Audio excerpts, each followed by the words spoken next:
Good day. Today we're going to be talking about identity, sex, and politics. We invited four college students from MSU IIT BS Animal Biology. Where will you position yourself between the old and the new? With the help of Blair and Robertson collection, we got to take a glimpse of our past.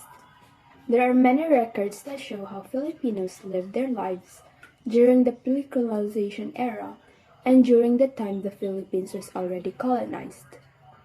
Scanning through the records, we could see some similarities and differences between the old and the new ideas about identity, sex, and politics.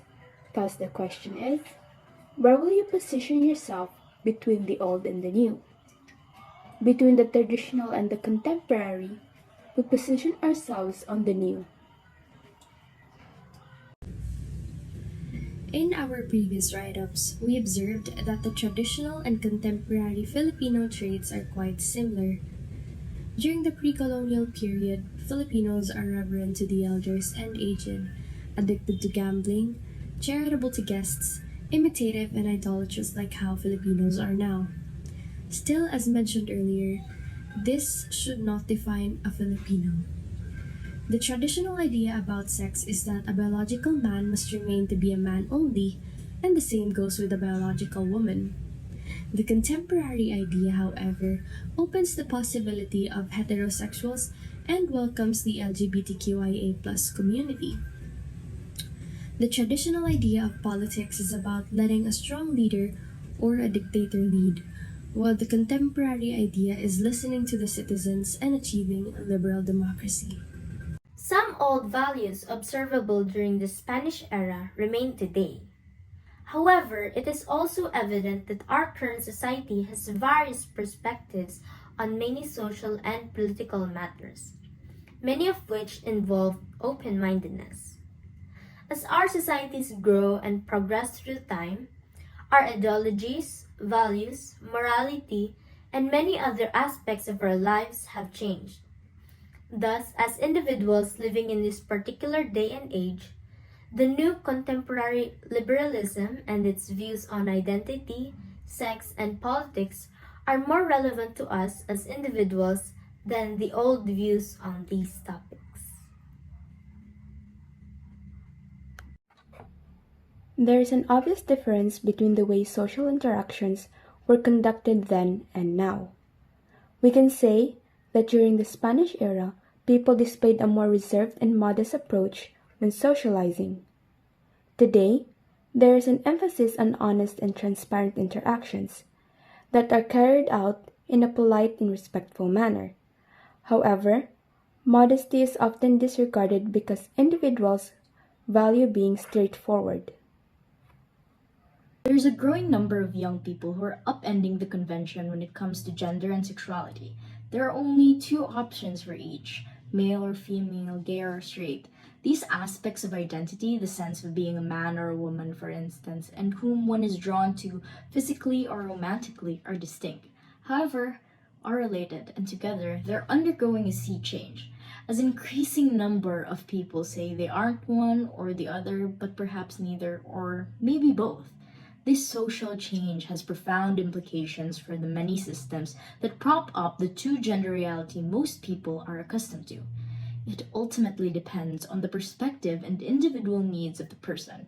Generally speaking, it is important to consider both old and new perspectives on sex identity and gender when forming one's own opinion or approach. It is important to acknowledge the progress and change that have been made in society and in understanding the gender, while also recognizing and respecting the historical context of gender roles and identity.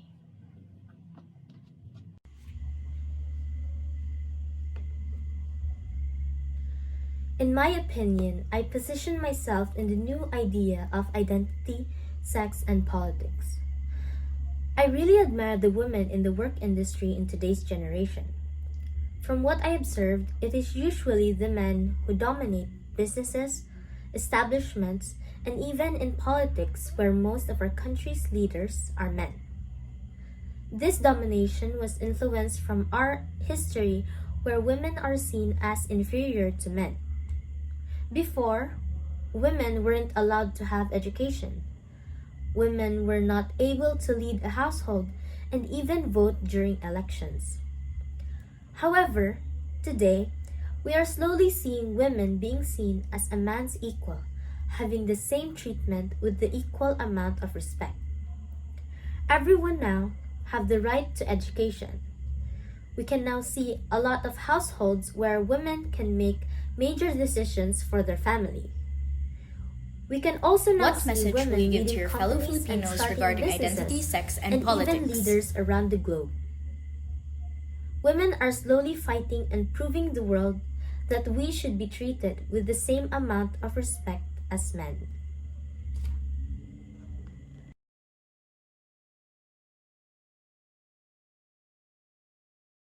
Be sensitive.